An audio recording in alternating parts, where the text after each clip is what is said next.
Families in Minneapolis are mourning. Our Greater Annunciation Fellowship is mourning. Our entire city is united in grief, and at the same time, based on this incredible group of people that has assembled here in City Hall, we are also united in action. We are committed to not having this be the scenario where another politician comes up to say never again. Another person stands in front of a microphone to announce a horribly tragic and unspeakable situation where more family members have been killed. We are committed to making this time different. And we have so many residents around our city and around our state that are 100% united to make sure that something like this doesn't happen again. Of course we're standing up with love. Of course we're standing up with thoughts and with prayers. But thoughts and prayers are not going to cut it. It's on all of us to see this through so that there is an action, so that something like this never happens again. We need action at the federal level. We need action at the state level. We need coordination with the cities around the country to make sure that every person has this common foundation of safety where they can send their kid off to school and have the confidence that they will be safe. Think of these kids not as somebody else's, but as your own. Think of those last words that you had with your child just this morning before you sent them into school. You kissed them on the cheek, you got them set up with their shoes, you pushed them a pouch of applesauce. Maybe these were little annoyances, but the truth is that there's this common and beautiful thing. We love our children. Make these changes not out of hate. Make them out of a simple and beautiful foundational love for our kids. And so what are we talking about? When we talk about action, we need to talk about the action steps that need to take place. We need a statewide and a federal ban on assault weapons.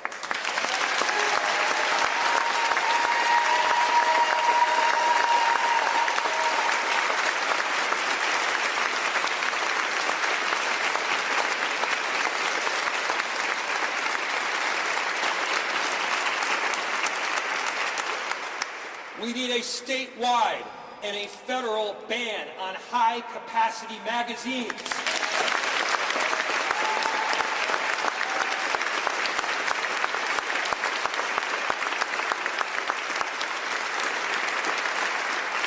There is no reason that someone should be able to reel off 30 shots before they even have to reload. We're not talking about your father's hunting rifle here. We're talking about guns that are built to pierce armor and kill people. Why do we have them coming in by the trunk loads onto our streets around the country? And this is not just about Minneapolis.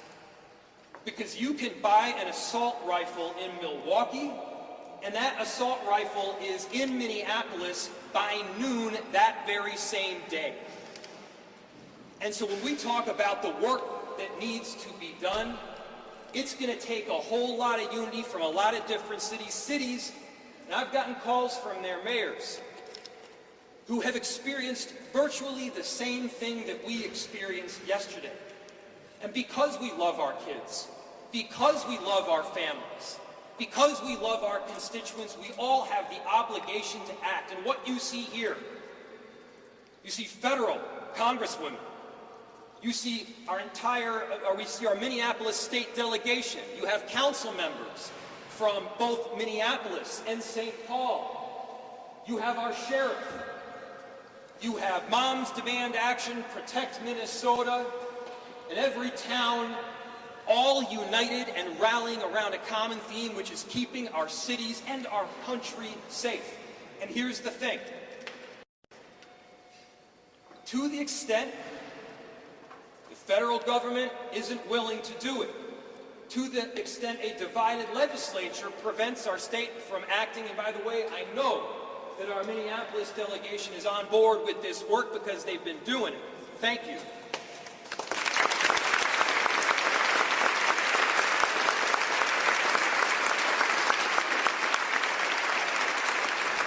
But here's the final ask. To the extent other levels of government are either unwilling or unable to keep cities safe, let us do it ourselves. We are responsible for 435,000 residents that call Minneapolis home and many more that come and go. I think we'd be happy to ban assault rifles here in Minneapolis.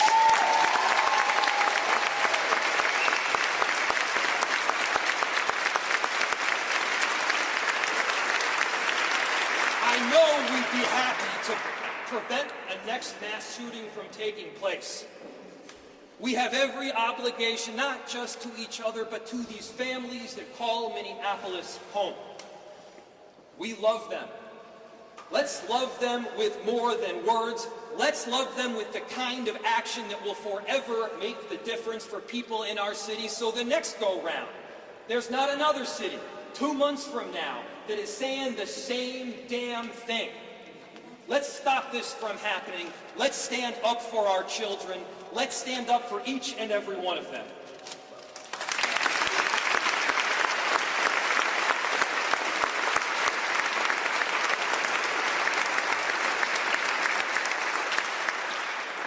So it takes a whole team to pack this hall, to put these events together, but more importantly, to do the kind of long-term advocacy that results in change. I mentioned a number of groups that are here, and I have the honor, and please give her a very warm welcome, of welcoming up from Moms Demand Action, an exceptional volunteer in Leah Condis.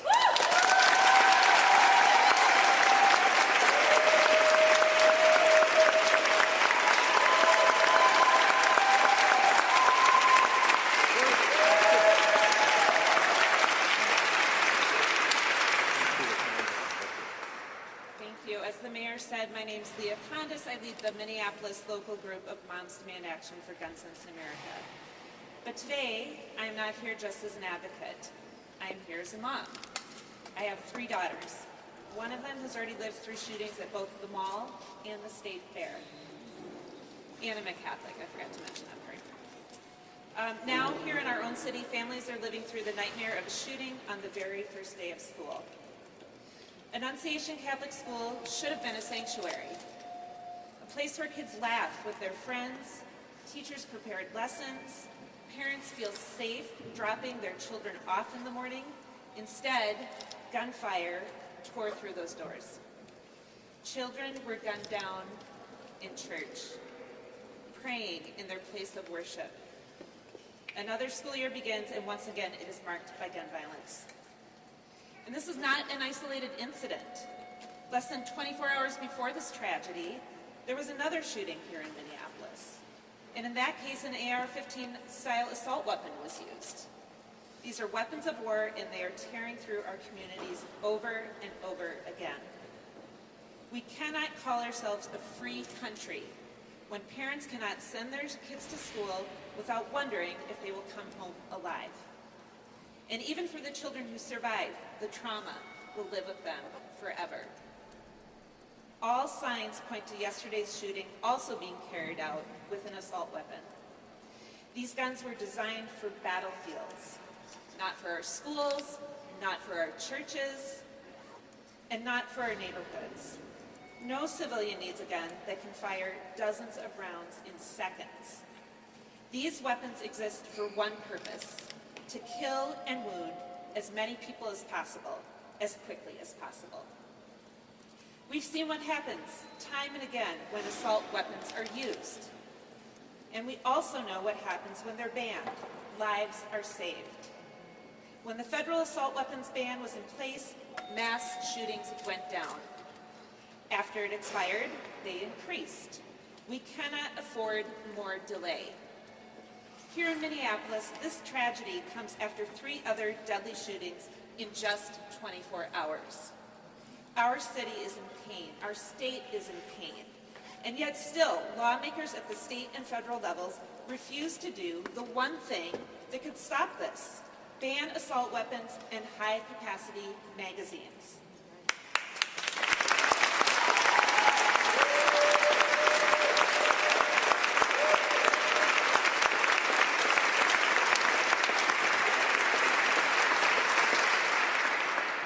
Sending kids to school should not mean sending them into a war zone. Enough is enough. Our children deserve better. Our teachers deserve better. Our communities deserve better. So today, on behalf of the families reeling from this shooting, and on behalf of every parent who lies awake at night wondering if their child is safe, we are demanding action. Minnesota must lead and Congress must follow. Ban assault weapons and high-capacity magazines. Get these weapons of war off our streets and out of our communities. Our kids cannot wait any longer.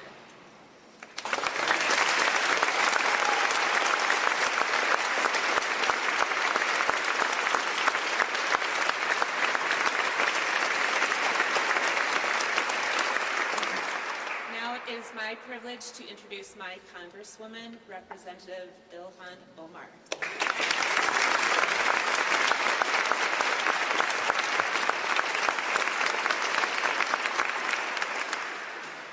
Thank you, Leah. As Leah said, it shouldn't be hard to ban assault weapons and high-capacity ammunition. What is hard is being a mother, having just dropped off your babies, just returning home to clean up the mess that was left after breakfast, getting rid of that cereal bowl, maybe the little bit of eggs, scrambled eggs that was left over, the half-drinking juice box. That should be hard. And receiving that phone call before you are even able to get rid of the residue that your babies left as you dropped them off at school, and to hear that your 2 angels are no more. That someone evil enough was afforded the ability to get a weapon that could be used to assassinate them through a window at their school while they sat for morning mass.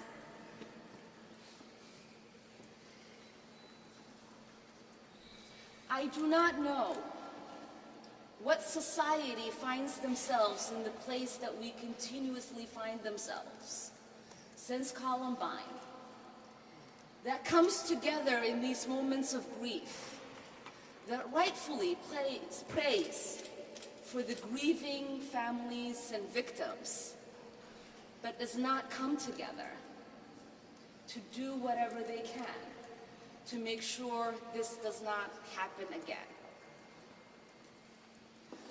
Leah and the mayor mentioned the fact that these are weapons that are used in war. I know a little bit about that. At the age of 8, I survived war myself.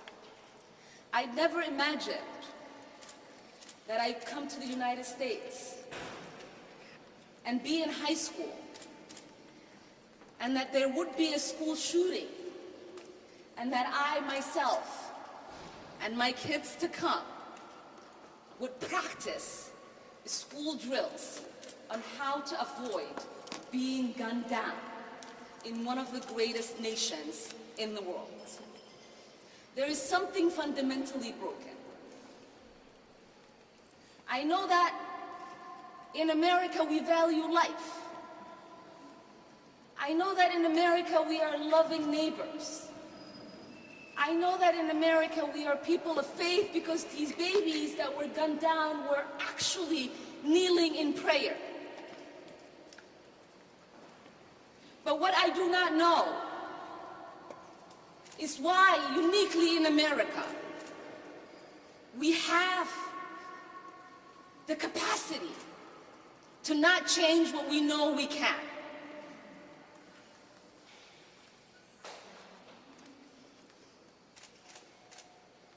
So that is what we must ask ourselves. This is not a big issue for us to solve, like curing cancer or AIDS, even though we attempt to do that every single day. This is something that is simple, a simple ban to make sure people who should not have access to these weapons do not get them, and then cause harm and trauma for generations to come in our communities. It is a simple ask. You don't have to be a Republican, you don't have to be a Democrat, you don't have to be political at all. You don't even have to be a parent, you don't have to love going to the movies or watching concerts. All you have to be is a human being who loves the ability to live in the liberty of knowing that no one has the capacity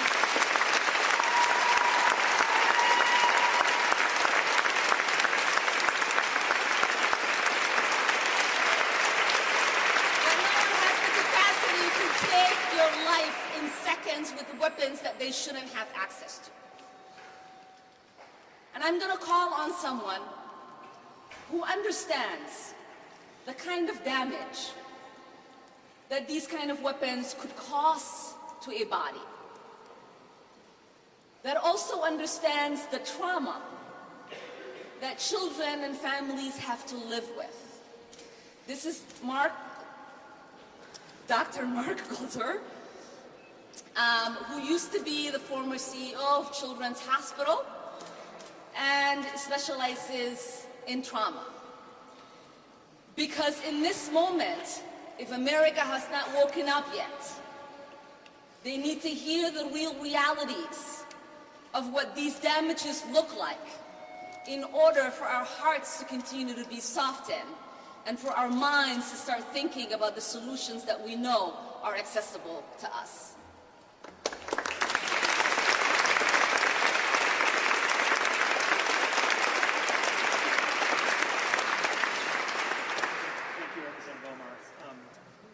Dr. Mark Orlick. I'm a pediatric emergency medicine physician, and I want to start by acknowledging the grief of all the children and families in Assumption Church.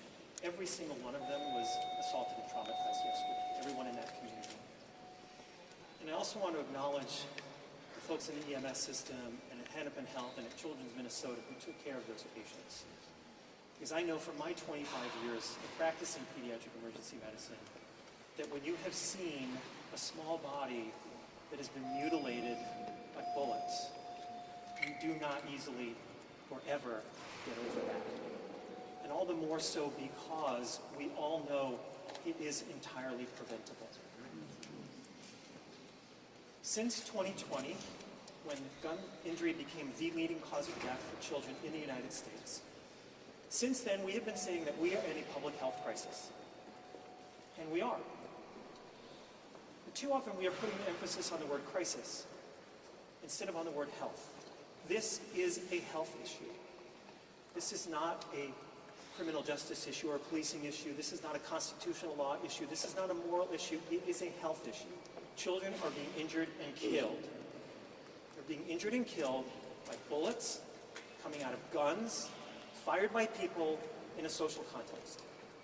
And a public health issue requires a public health approach. Centuries of public health research and experience tells us that we have to address all of those factors. In this case, starting with the lethality of the gun and the bullet. Now, the mechanics of this are pretty simple, as Representative Omar said. It's simple. More bullets fired with more force, more injury. Fewer bullets fired with less force cause less injury. It really is that simple. And it turns out the epidemiology and the public policy is also quite simple. There is extensive research showing that in jurisdictions with stronger gun safety laws and policies, including limitations and bans on semi-automatic weapons and high-capacity magazines, that in those jurisdictions there are fewer people who die of gun injury. Easy, right? So what we need is those actions. We need those laws because those laws will save people's lives, period. Those laws can and will save our children's lives. And so,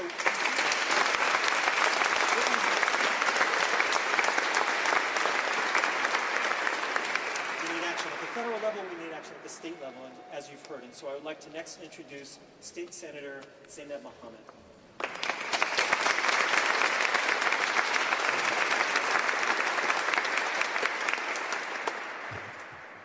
Okay. They're asking me to get lower so you can hear me. Speak louder? Okay, great. I want to thank everyone for being here today, including so many of my legislative colleagues. And I want to take the opportunity to call out few of them who are not here today but have been extraordinary on this issue. And some who are with us, including Senator Marty, Senator Latz, and Senator Gustafson. The list of us who demand action on this issue is large and growing every day. And because we cannot go back in time, the moment to act is now. What happened at Annunciation Catholic School yesterday was an attack against our beautiful Southside community, against all people of faith, and against humanity. As we have said already, and it must be repeated, offering prayers for the victims is not enough. These children in the church were in the act of praying. Some of us are privileged to be in a position to not only pray for peace, but to act on it and to create it. At the legislative level, we have taken steps to make our community safer, like red flag laws and enhanced background checks. We have and will continue to give law enforcement new tools. But the monsters who commit these horrific crimes and acts keep using the same tools. The same weapons of war turn up over and over at different shootings. High-powered, high-capacity rifles have killed thousands of Americans over the decades, and hundreds of children, including the ones yesterday. It makes me sick that our teachers and kids know what to do in the event of an attack, that they conduct drills to react when that awful moment comes. Parents have practiced at explaining the unexplainable and consoling children who have lost friends, who are afraid to go back to the classroom tomorrow. We can act here in Minnesota so that generations from now, our children's children won't fear and won't have to worry about anything but books, math, and maps. If the shooter had an ideology, it was one of hatred, of humanity. They express admirations of mass shooters who have targeted Jews and Muslims and Christians and progressives and children. This is not a part of any community's identity. It is pure hate. The targets of gun violence are too many to count. 2 months ago, it was our friends, Melissa Hortman and John Hoffman and their families, and dozens of other legislators, including me. On Monday, it was 7 people on the street in Minneapolis. Yesterday, it was kids in church. Who will it be tomorrow? How will we explain to them we did nothing to save them? We cannot shield our children with our eyes closed and hands behind our backs. When Martin Luther King was murdered, Bobby Kennedy quoted an ancient Greek poet who said that pain falls drop by drop upon our heart, and that in our despair against our will, through the grace of God, and it becomes wisdom. Our community feels pain, which we cannot forget and we won't. We must find the wisdom and the strength to act to save each other and all future generations. Thank you.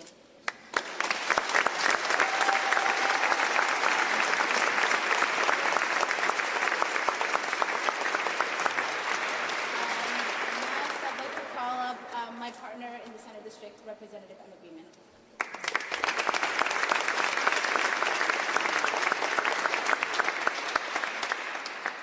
Well, I first want to say, I think on behalf of Senator Mohammed, Councilwoman Koski, we represent the beautiful neighborhood that Annunciation is part of. And thank you for the advocates, the colleagues, the community members here who are here, not just from Minneapolis, not just from the metro, from around the state, who understand what is happening. Our community is shaken and heartbroken. Losing 2 kids, 17 injured kids and parishioners, and a whole community who this tragedy has reverberated out. I found out about this from neighbors who called and texted and who didn't know what was going on. They heard the barrage of bullets. Nobody should have to live through that. Nobody should lose their kids or family members over that, and communities shouldn't have to live like this. So for the last 24 hours, last day, we have been wrapping our arms around the community, around the families, around Annunciation Church, and everybody there. And I just want you all to know how important this community is. You know, this is the place where people go and give blood. It is where the very Jewish side of me got a Christmas tree. It is where Girl Scouts and sports teams, it is our entire community.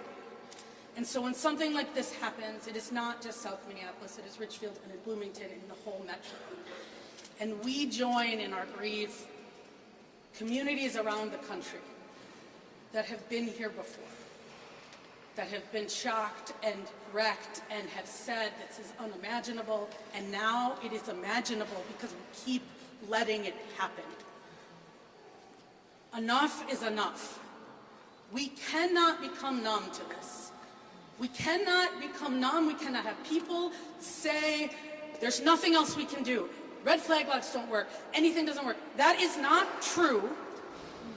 And there is more we can do.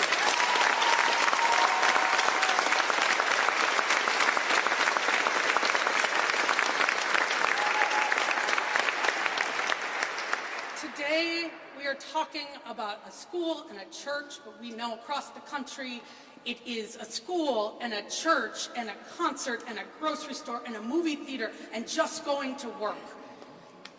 Everyday people need to be safe doing everyday things.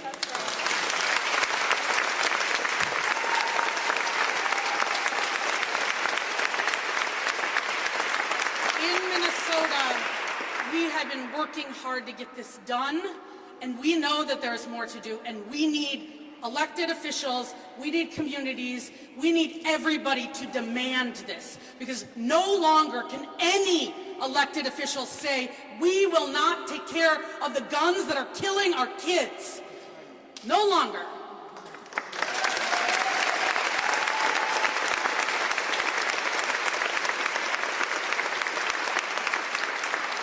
And we know that this is not a uniquely Minnesota issue. It is a national issue. And as our Congresswoman Omar said over and over again, and has said, we need a national solution. So we are going to get to work here in Minnesota. We have been getting to work. Behind me, whether it's Representative Frazier, Representative Moeller, and many others that my colleague Senator Mohammed mentioned, have been working night and day, years after years. And we are going to get it done, but what we know is Washington has to solve this problem with us.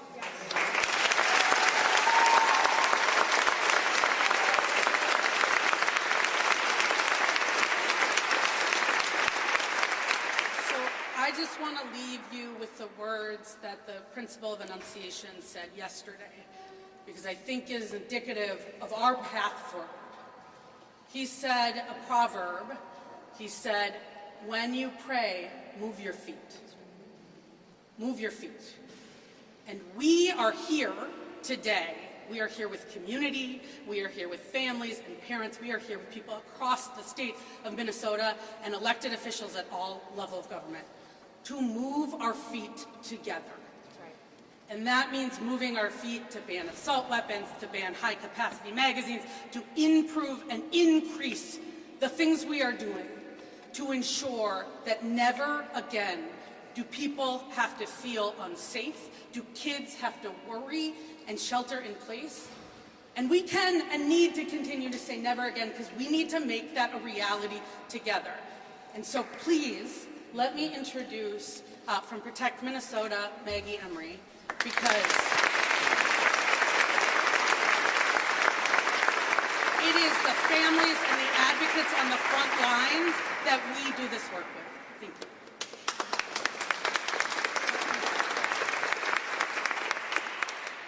Good afternoon. My name is Maggie Emery. I'm the Executive Director of Protect Minnesota, which is the only state-based, statewide gun violence prevention organization in our state.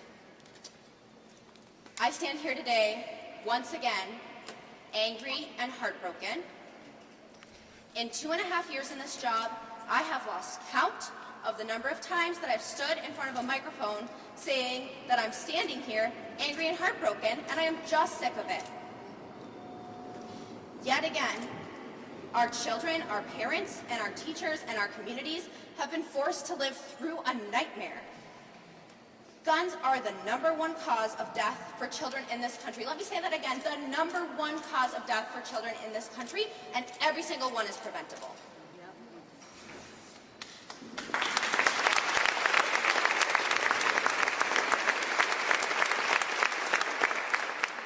How many more times do we have to gather like this before we act? How many more times do the people here with me today have to stand up in front of news microphones and say, please let this be the last time, before it's actually the last time? And the thing about it is, we know what fuels this crisis. Assault weapons and high-capacity magazines designed to kill as many people as possible, and sometimes as many children as possible, as quickly as possible. The data is clear. When assault weapons are used, mass shootings are far more deadly, with 6 times as many people shot and more than 2 times as many killed. Year after year, progress is stalled while our communities and our children pay the price. This is a uniquely American phenomenon, but Minnesota does not have to wait any longer. We have the power to lead the way and to show that the lives of our children matter than the gun lobby's money and political cowardice.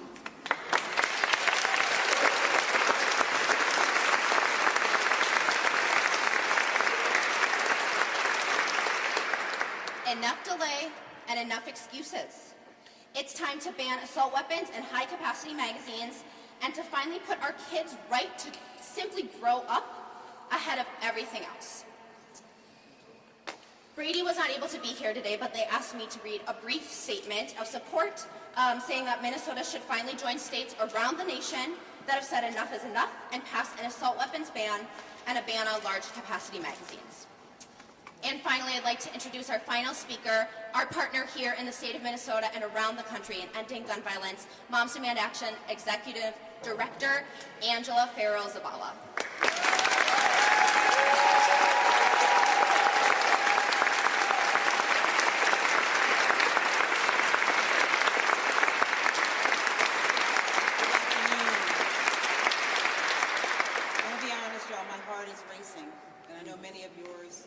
As well. We're here after yet another school shooting. 2 children are dead, 14 more children, and 3 teachers were shot. As a parent, I have to say what every parent feels at this moment, which is the grief is crushing and the anger is unrelenting.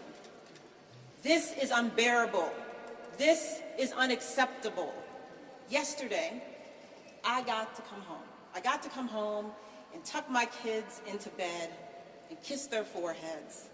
This morning, I had the privilege of watching them sleep safely in their beds and kiss them one more time before I came here. I got to do that because my children came home yesterday. Some of the children at Annunciation Catholic School did not. And for those kids who did make it home, For the parents who did get the chance to pull them close and hold them tight, their lives are still forever changed. Right now, some parents are carrying unbearable grief. Some are carrying unrelenting anger. And whatever you are feeling, it's okay. If all you can do today is find a quiet moment and hold your children close because you still can, honor that. If you feel called to scream your anger into the streets, honor that too.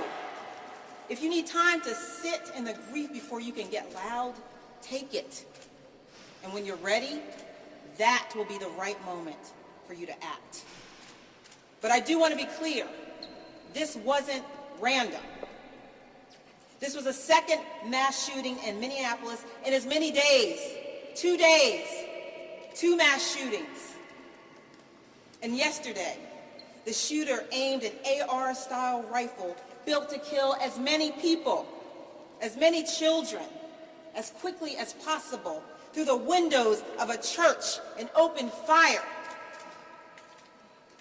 We've said it before, but clearly we need to say it again. Assault weapons are weapons of war. Period.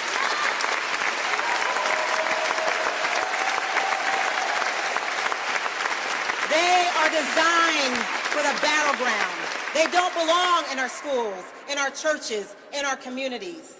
And yet here we are, again, because politicians would rather protect the gun lobby's profits than protect our kids.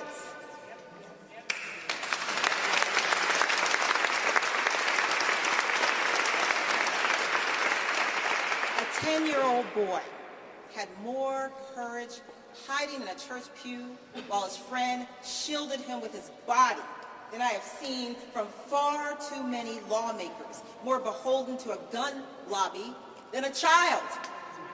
If children can show that kind of bravery under fire, why can't our lawmakers?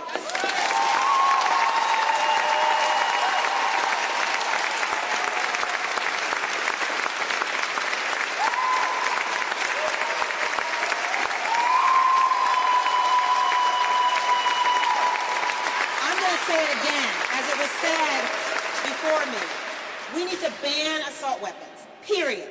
We need to ban high-capacity magazines that allow shooters to fire more rounds without reloading, period. Here in Minnesota and across the country.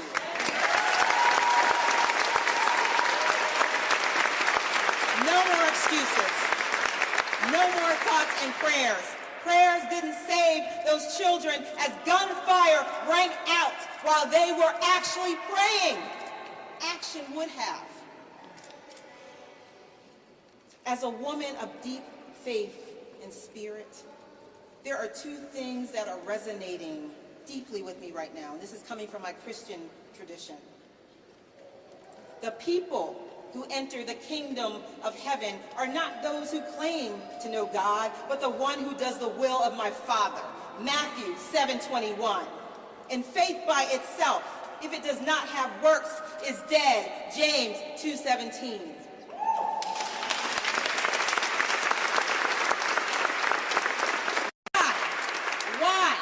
Why are we leaving it to our children to fight gunmen armed with an assault rifle? Let me be clear. This isn't some kind of impossible ask. Assault weapons and our children can't coexist. And we have seen other states take the mantle. Just this year alone, we saw progress from states like Rhode Island and Colorado. The majority of Americans, Republicans, Democrats, gun owners, veterans, people of deep faith, in fact, people from all walks of life agree that these weapons have no place in civilian life.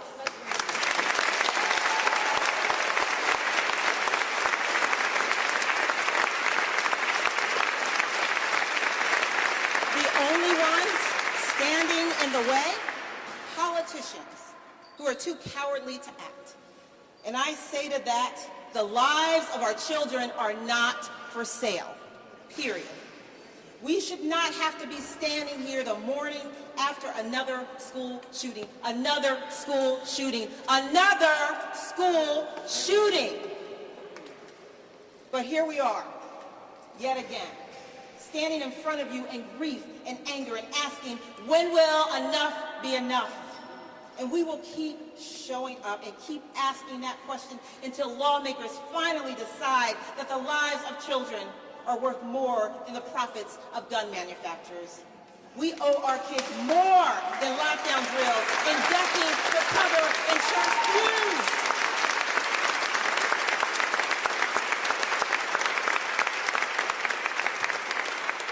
We owe them a future. And if lawmakers won't act to ban assault weapons, to ban high-capacity magazines, then voters will elect new ones that will. Thank